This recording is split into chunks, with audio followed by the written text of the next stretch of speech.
Thank you very much. Please be seated.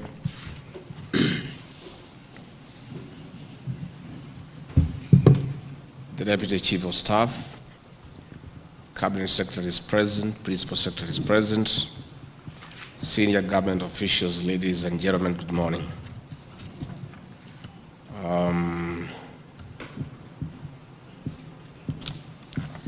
It gives me great pleasure to join you this morning to jointly celebrate the official launch of the Foreign Travel Information Management System, FORTIMS, and the Presidential Directives Management Information System, PDMIS. I want to thank the Office of the Chief of Staff and Head of Public Service for this invitation and the opportunity to jointly engage and reflect on a subject of passion and conviction to me personally, the subject of digital transformation.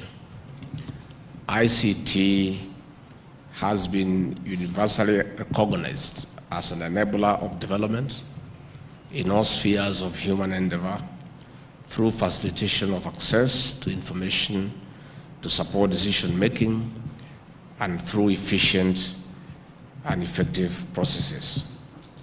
Indeed, technology is a strategic driver to not only improve efficiency, more so in the public sector, but also to make government more transparent, trustworthy, accountable, and open. Especially when one considers the turmoil we have experienced in the last few months, whose root cause can be traced down to loss of trust, lack of transparency, and poor accountability. One objective of the Kenya Kwanza administration's bottom-up economic transformation better plan is to enhance government service delivery through digitization and automation of all government critical processes and make available 80% of government services online.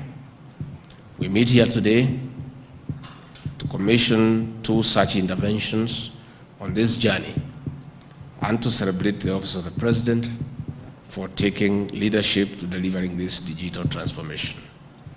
The better plan draws its inspiration from the Kenya Vision 2030 economic blueprint. The vision similarly recognizes the role of ICT in harnessing new knowledge for wealth creation, social welfare, and international competitiveness. This administration has therefore set forth ambitious objectives aimed at catalyzing transformation and inclusive growth, with the digital superhighway playing a critical role in enabling us to make tremendous achievement in delivery for the other 4 pillars of the plan, namely health, agriculture, MSMEs, and financing. Accordingly, the national government has in the 24-25 financial year allocated 16.3 billion Kenya shillings as investment in the digital superhighway to enable achievement of the identified objectives in the sector. Ladies and gentlemen, in our ongoing efforts to enhance governance and streamline public service delivery through digital transformation, the Office of the President has introduced 2 advanced digital platforms which we are officially commissioning today. Foreign travel is one of the big line items in our budget, which consumes a significant amount of financial resources. Whereas it remains important for building networks, learning, building partnerships, and allowing us to shift our mindset from thinking Kenya only to thinking globally, it must be done sustainably and devoid of abuse. The commissioning of the Foreign Travel Management Information System, FORTIMS, therefore, is not only exciting, but also truly necessary. It automates the travel clearance processes by enhancing the ease and efficiency of application, processing, and approval. The system will support the implementation of the government austerity measures, increase efficiency and transparency of the process, which all go to restore trust and accountability. I am aware that plans are at an advanced stage to cascade the Foreign Travel Information System, FORTIMS, to each MDA for use in undertaking internal approvals. therefore encourage expedition for conclusion of this process to secure a holistic structure that will not only secure adherence with prevailing travel guidelines, but also facilitate government's ability to review overall foreign travel budgets and expenditures, analyze our global travel trends and priorities, and reorganize our foreign service footprints accordingly. Ladies and gentlemen, it is said, change is inevitable, growth is optional. These words by John Maxwell underscore the radical shift which technology has brought to the world. The world is changing, and the world will continue to change. Digital transformation puts technology at the core of strategy, which translates to better processes, increased efficiencies, and a digital fluent workforce, elements that are key to future survival and growth. The Presidential Directives Management Information System, PDMIS, will record, track, and report on the implementation of presidential directives, replacing manual dispatch methods and providing robust feedback and reporting mechanisms. Government moves slowly, which is a good thing, because while the executive runs on an election cycle of every 5 years, institutions preserve continuity. The slow bureaucratic processes protect from rushed execution, which is important given it is hard to undo bad policy implementation. However, this is not an excuse for delayed execution, corruption, and unnecessary delays, which are people issues. When such behaviors become the norm, rather than exceptions, the public suffer, and again the two sides of the same coin, trust and accountability which are demanded of us, fail. Implementation of presidential directives is done through people, and employees are the greatest asset of any organization. Working through and with people, the PDMIS will be used to dispatch directives to ministries and state departments for implementation and status reporting. I believe that the most important benefit of the system is ensuring we bring dignity to the directives of His Excellency the President and ensure that the same are followed through and implemented without undue delay. Where changes are experienced in the implementation of such directives, as may happen in the course of any program implementation cycle, then the same is easily flagged, adjusted, and promptly communicated to the public. Effective tracking of directives and early escalations where challenges are experienced has been a challenge in seeing through implementations and measurement of impact. Automation of the dispatch, implementation, tracking, and reporting of directives will ensure proactive rather than reactive implementation. I'm informed that the two systems are both homegrown, developed in-house by a team of young, innovative, technical, and ICT officers. I am proud of the fact that the public service is producing the quality and capability that we have always known to exist within. My faith in the role of the public service and its ability to shape and define young people continues to be restored when I see such outcomes. I congratulate the team for translating their patriotism and desire to transform this nation into work that has produced the systems and applications we are launching today.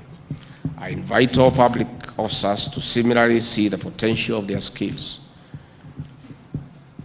and devise mechanisms for translating them into transformation outcomes that are necessary for bettering the lives of our people. Showcase the wonderful innovations that are within us. Remind the country of the talent and potential that the public service has to offer. As I conclude, I wish to add caution that a system is only as good as its users. It is imperative that we adopt the necessary integrity tenets in the use and application of the systems in order to reap the expected benefits. Users must ensure that the information submitted is verifiably accurate or factually correct. This is to ensure that we do not have errors or deliberate omissions that would compromise the system's integrity and utility. I trust that the persons who have been identified and approved as users will live up to this expectation. Our collaborative efforts in enabling digital transformation in our processes to confront the challenges in public service delivery will lead to increased accountability, enhanced transparency, and prosperity for our citizens tomorrow, and ultimately build public trust in government. It is now my pleasure to officially launch the Foreign Travel Information Management System and the Presidential Directives Management Information System, PDMIS. God bless you all. God bless Kenya. Asante sana. I think I'm the happiest of all this morning, because as Principal Assistant to the President, the dignity of my boss is paramount, and the directives that he issues should be implemented expeditiously without fail. So this system helps our officers across government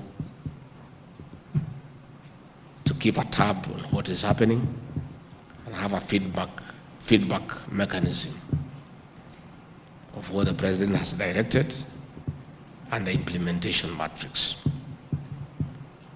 We have had instances for the last 2 years where our officers have let the President down. The President of the Republic of Kenya is a symbol of national unity, and his office is a symbol of authority for the Republic. So it is incumbent upon officers across government, led by our CSs and the PSs, to make sure that we dignify the person and the office of the President by expeditiously implementing directives that he has issued across the country.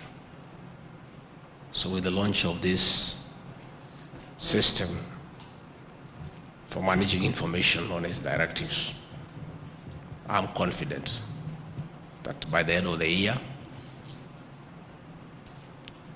all the presidential directives that have so far been issued will be audited, worked on, and implemented to the satisfaction of the people of Kenya.